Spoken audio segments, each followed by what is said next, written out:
यहाँ पर चीज़ होनी चाहिए।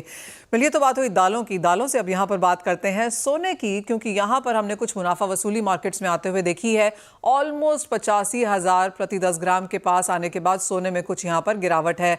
हमारे साथ विघ्नहर्ता गोल्ड के founder and CEO Mahendra Luniya जुड़ चुके हैं। महेंद्र जी नमस्कार, कैसे देखते हैं आप करंट सोने के प्राइसेस? पहले तो जिस तरह की वॉलेटिलिटी है, बाजार हमें बता रहा है कि बहुत ज्यादा खरीदार नहीं है इसको देखते हुए।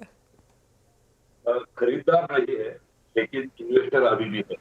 अगर आप ये देखो तो इन्वेस्टर का मूड अभी बहुत अच्छा हुआ है, क्योंकि हमने ये बात करी थी 1 महीने पहले भी कि 82,000 के ऊपर जा सकता है, जब 76,000 का रेट था। और यहाँ पर से जो शुरू हो रहा है, तो मैं हमेशा कहता हूँ जैसे कि वो पार्टी अभी शुरू हुई है, यहाँ तो बस 10% ही अभी शुरुआत हुई है। लगता है कि गोल्ड के भाव आपको इस साल के अंत तक 90,000 के ऊपर चला जाए। हाँ, गहनों के लिए थोड़ी सी बिकवाली कम हुई है शॉप्स में, लेकिन इन्वेस्टर अभी भी देख रहे हैं, क्योंकि हमारे पास हमने देखा है कि इस रेट पर भी हमारे पास लोग गोल्ड बुकिंग के लिए आ रहे हैं हमारे पास।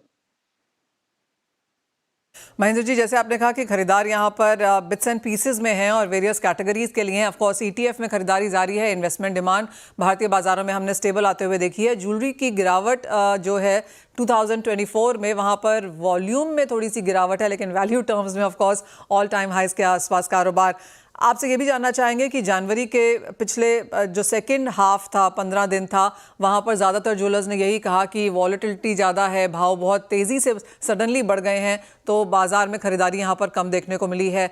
क्या फेब में वो बाइंग फिर से आई है? और ऐसा माना जाता है यूजली कि वैलेंटाइन के आसपास कुछ छोटी मोटी खरीदारी यहाँ पर गिफ्टिंग के तौर पर फिर सोने चांदी में उभरती हुई नजर आती है। क्या वो देख रहे हैं हम?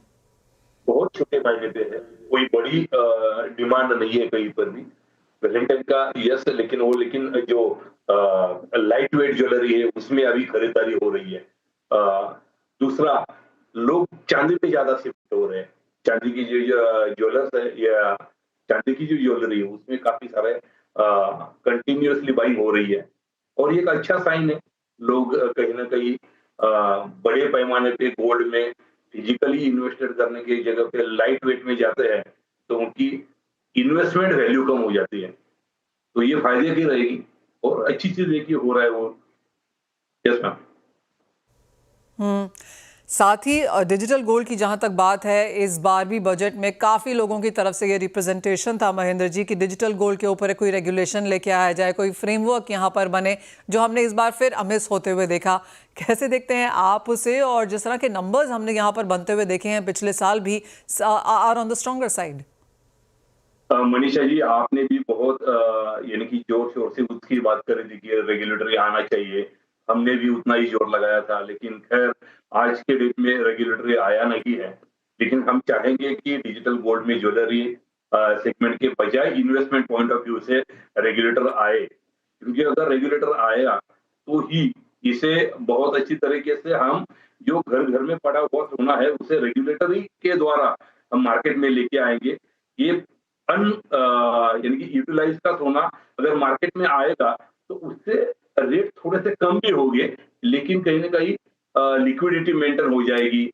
और एक बात मान लीजिए मैम, अगर रेगुलेटरी आता है तो सच में जो डॉलर के प्राइजेस, रुपए के प्राइजेस डॉलर के सामने गिरते जा रहे हैं, उसे कहीं ना कहीं रोक लगेगी। क्योंकि ये बहुत अच्छा हो रहा था जब सोवरिन गोल्ड बॉन्ड चल रहा था। अगर आपने ये देखा रहेगा कि पूरे सोवरिन गोल्ड बॉन्ड के टाइम फ्रेम में उतना डॉलर के सामने रुपये कभी गिरा नहीं था। हाँ, वो तो खैर थोड़े फार इसमें रहेगा, लेकिन सोवरिन गोल्ड बॉन्ड के कारण उसे एक सपोर्ट मिल रहा था कंटिन्यूअसली, क्योंकि वो पैसा पूरा की पूरा मार्केट में आता है। और ये चीज होनी चाहिए। बहुत अच्छी पहल थी सोवरिन गोल्ड बॉन्ड की जो गवर्नमेंट लेके आए। मुझे लग रहा था कि लोग बहुत आगे बढ़ चढ़ के उसमें इन्वेस्टमेंट करना चाहते थे, लेकिन खैर गवर्नमेंट ने इसे बंद ही किया है आज की तारीख में। लेकिन आपके द्वारा, इस चैनल के द्वारा और लोगों के साथ हम यही कहेंगे कि रेगुलेटरी लेके आइए, साथ में आप SGB शुरू करिए, जिसका फायदा लोगों को होगा। वेल एब्सोल्युटली, तो यानी कि मांग यहाँ पर बरकरार है, लेकिन रेगुलेशन आ जाएगी तो ये लोगों में और यहाँ पर कॉन्फिडेंस आता हुआ नजर आएगा। उसके बिना भी हमने देखा है कि ग्रोथ बहुत स्ट्रांग है यहाँ पर डिजिटल में, स्पेशली जहाँ तक मिलेनियल्स की, यंगस्टर्स की बात है, on phone in an app खरीदारी यहाँ पर बहुत ईजिली की जा सकती है। महेंद्र जी, एज ऑलवेज बहुत शुक्रिया साथ जुड़ने के लिए, और सोने की डिमांड और ऑफकोर्स सोने में वो जो रेगुलेशन की कमी है उस पर यहाँ पर फिर से रोशनी डालने के लिए। इसी के साथ एक ब्रेक के लिए रुकेंगे, जब लौटेंगे तो आपके लिए लेकर आएंगे स्ट्रैटेजीज।